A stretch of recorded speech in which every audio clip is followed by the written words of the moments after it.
There is a way that you can bring back a loved one after death. I wouldn't recommend it, though. Death is final, and cheating it always leads to bad results.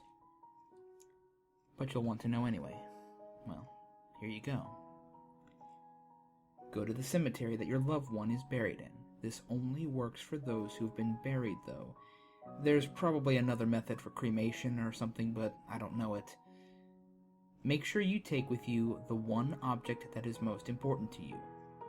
The emotion from this object, this sacrifice, will provide your power.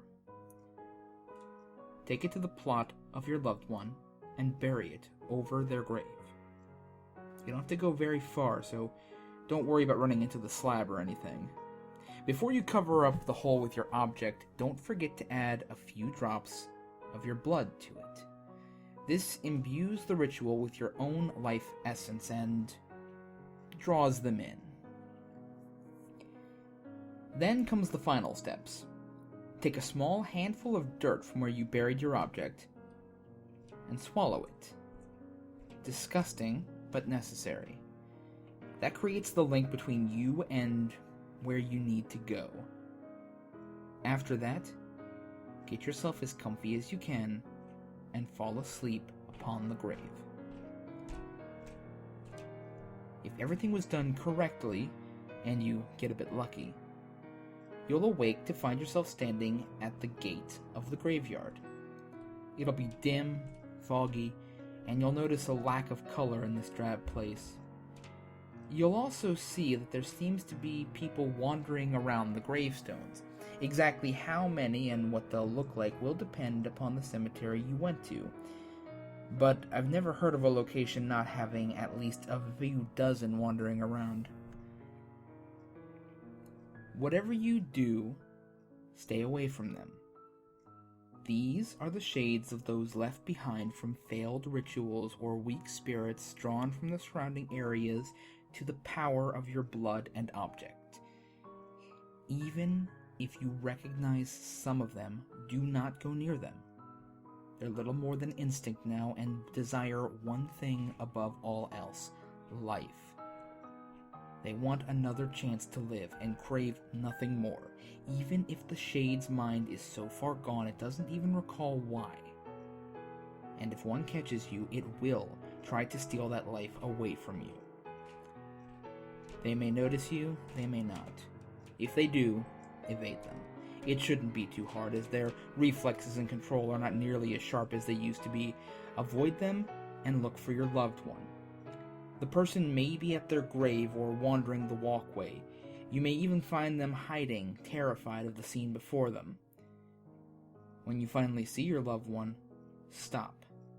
Don't go near them yet. Call out the person's name and wait. If the response seemed genuine, everything is going as planned. If the response is delayed, quiet, distant, or not even present, then hold on.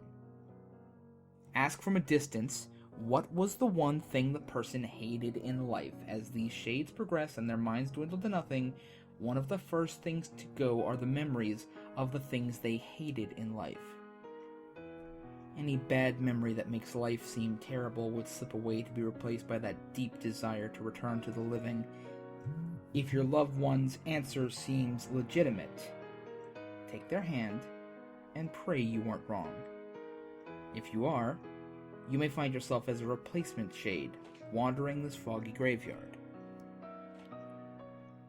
Be aware that their hand will be cold, freezing, like grasping solid ice but never let go. Even if your hand starts going numb and your fingers turn black, do not let go. After feeling that rush of life touching their hand and immediately losing it moments later, your loved one may not be able to resist the urge to take it all from you. Take your loved ones back to the gate, avoiding other shades as you can. More of them may notice you now, as your living body is connected to their realm via your lost loved one. Be quick, be decisive, and do not let go of your loved one's hand. Should you make it and step through the gates of the cemetery, you'll find yourself back in the living world. However, this time your loved one will have rejoined you at your side, still clutching your hand. To the rest of the world, it'll seem just like your loved one went on a long trip somewhere and recently came back. Nobody will be able to recall where it was that they went or what they did there. Nobody except you and your loved one. But they will be happy to see the person's return. After this, I suggest that you never stay in one place too long. Keep moving, keep roaming. The more random, the better. The moment you start to see the sickly, pale look come across your loved one's face, or the bit of decay that might start forming on your skin, move. Death hates to be cheated, and if he catches up with you and your loved one, he'll make sure that you both feel every bit of the rotting sickness that will build up in your bodies until your loved one, once again, falls to the grasp of death and returns to the cemetery. This time, however, they won't be alone. You will be joining. Maybe you'll get lucky, though. Maybe someone might make this journey for you. They'll take your hand and drag you back to the world of the living, only for it all to start once again.